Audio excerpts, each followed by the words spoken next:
Hello ladies and gentlemen and well met. My name is Floris Gerber and I want to talk to you about live action role-playing swords. I'm quite obvious not a native speaker of the English language, so I beg you to bear with me through my many pronunciation lapses. Live action role-playing swords. My friends gave me as a birthday present this Calimacil sword. I always wanted to have a Calimacil sword, so I'm quite happy about it. And I thought, let's make a review. And here we go, a review. I will talk about the blade, the hilt, the pommel, and the crossguard in that order. First, the blade. Blade shape. It has quite a pleasing shape, I think. It has a cool ridge, which makes it shine in light. Very nice. It looks very cool at night when the light comes only from one side. Yeah, looks cool. The tip. Perhaps you noticed that Calimacil doesn't really dare to show us their sword's tips. They might show us a sword like this, mayhaps even like that, but never quite like this. So let's have a good look at the tip, shall we? Here. I quite like the design. It's a bit broad, but I'd rather have a broad tip than a tip which breaks. It has an odd little hole in the middle, which I presume comes from Calimacil fixing the core with nails or needles when they foam the blade. Foam the blade, apropos. The blade is foamed, which makes for a quite durable blade. Calimacil is renowned to make really durable blades. Nigh indestructible. I can't say anything about that because I didn't have time to try and destroy it yet. Okay. Also, results of foaming the blade. They put the color directly into the foam compound, which is really cool because the color won't flake off and it is quite smooth. It glides much better than most swords do, which is cool for a practitioner of sword fighting. Also, as this is the Bellator, the least expensive sword of this size on the Calimacil webpage, and there are some compromises to be expected between looks and price. So here are the compromises. Mainly, the sword has quite a lot of visible flashes and small imperfections along the blade, which you can see from 10 centimeters up close, but not anywhere else. And one larger imperfection here, where they put the foam compound into the mold. Okay, you can also do the usual Calimacil tricks of doing like this and like this. I won't try to do it as extremely as I do it on the page. I want to keep this sword. Yeah, the blade functionality. The flexibility of the blade is quite good, and here we have one of some innovations in this sword. For example, this sword bends more easily like this than like that, which is cool, because if I strike someone like this, like that, if I exert too much force, I can't harm the guy because the sword bends. On the other hand, if I block, I have a stiffer and more flexible blade. In theory. We come to this in a moment. Also about what comes in a moment is that the blade is thicker in the upper part and thinner in the lower part, which is a cool idea in theory, because if I hit someone here, I have a wider surface for the power to diminish. And here where I don't strike, I have a smaller surface, probably for making the blade weightless. But here's a practical problem. A sword has something which is called a strength and a weakness. There's something called the point of repercussion. I think you won't see it clearly if I strike this sword, because the camera I'm filming with has a very low frame per second rate, but I try anyway. I strike the sword here, boing, and it wobbles, boing. And there's a point which won't wobble, which I can clearly see is here. I try to show you more clearly.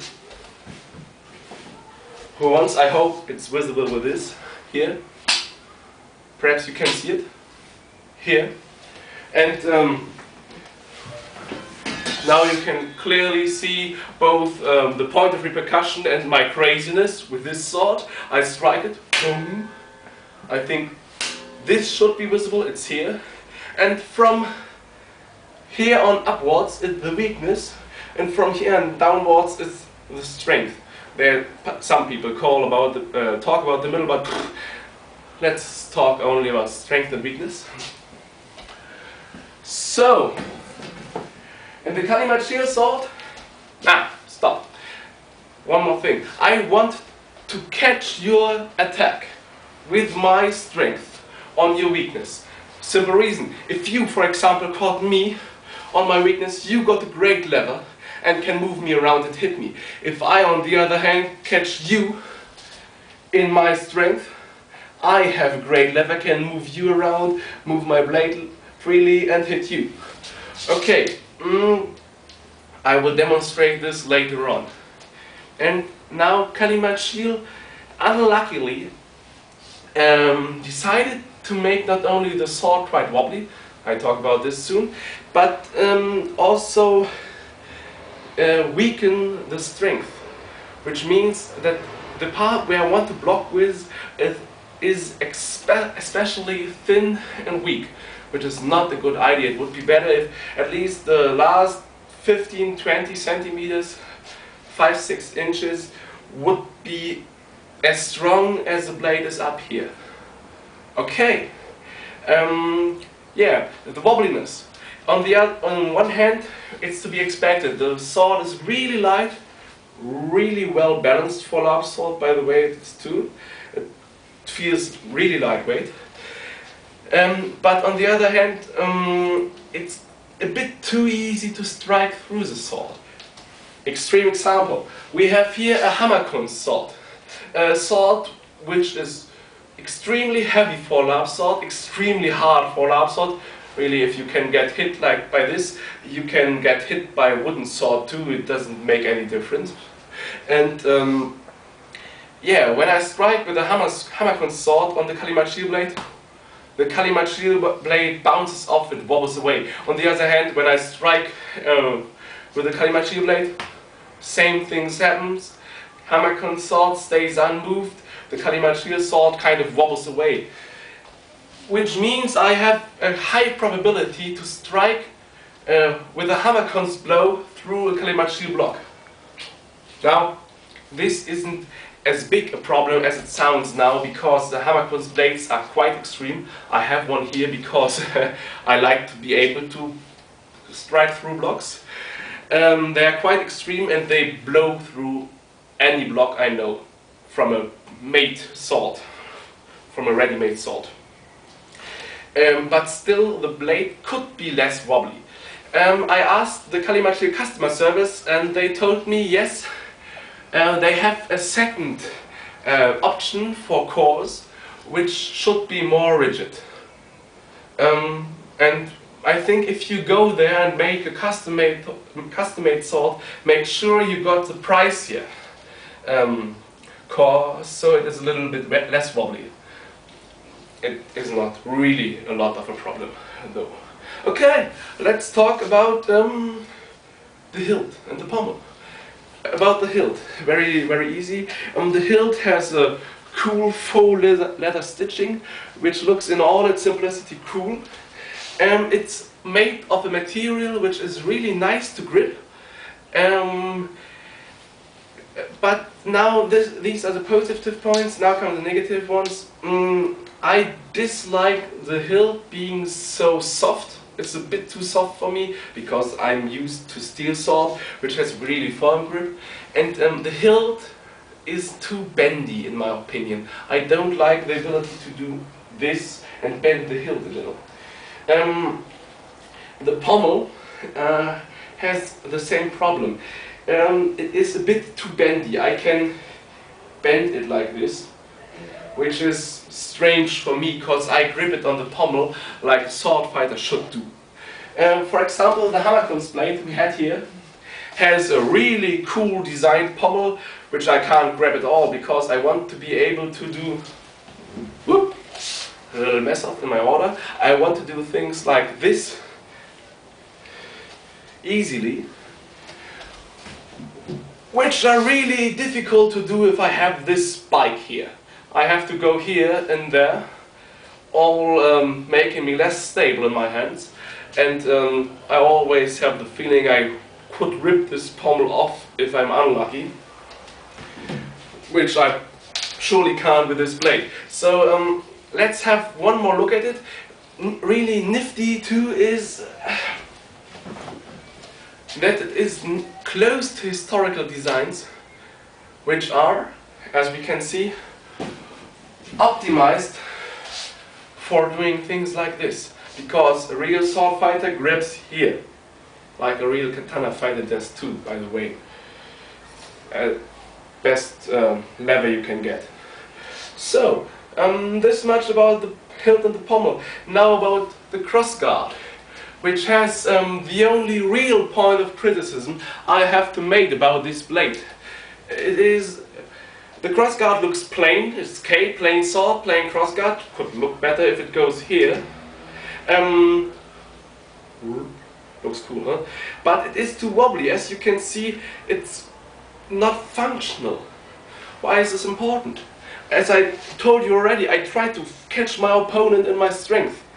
And with a steel sword, if I catch him here, he will glide downwards into my strength, which is okay. But with a large sword, I have no other option, because he will bounce off, than to really catch him in this angle.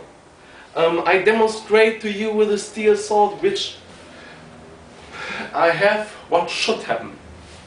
A wild opponent appears. Dum dum dum dum dum dum dum dum dum dum dum dum dum dum dum dum dum, and tries to strike me here. I block, he slides down, I go into a guarding position, fixing his blade, and now I step her face, step her face, step her face. Now let's try the same thing. I take her real sword away and give her the trusty hammerkunst blade. And I try to do the same thing with the Calimacil sword. Okay, here we come. And I go flop, and she goes boink, and strikes right through. Boink, boink, boink. This shouldn't happen at all. So, I really would like Calimacil to do three things. I'd like to give the normal swords a stiffer core, enforce the strength of the swords again, and do something that the cross guards are functional. But overall, I think this is a great sword. It's a really fast sword, which can't hurt much, and I give it 8 of 10 stars, considering that it probably won't break ever. And tune in for my next video, in which I try to mod this sword to have a functional crossguard without voiding the warranty at all. Good day to you.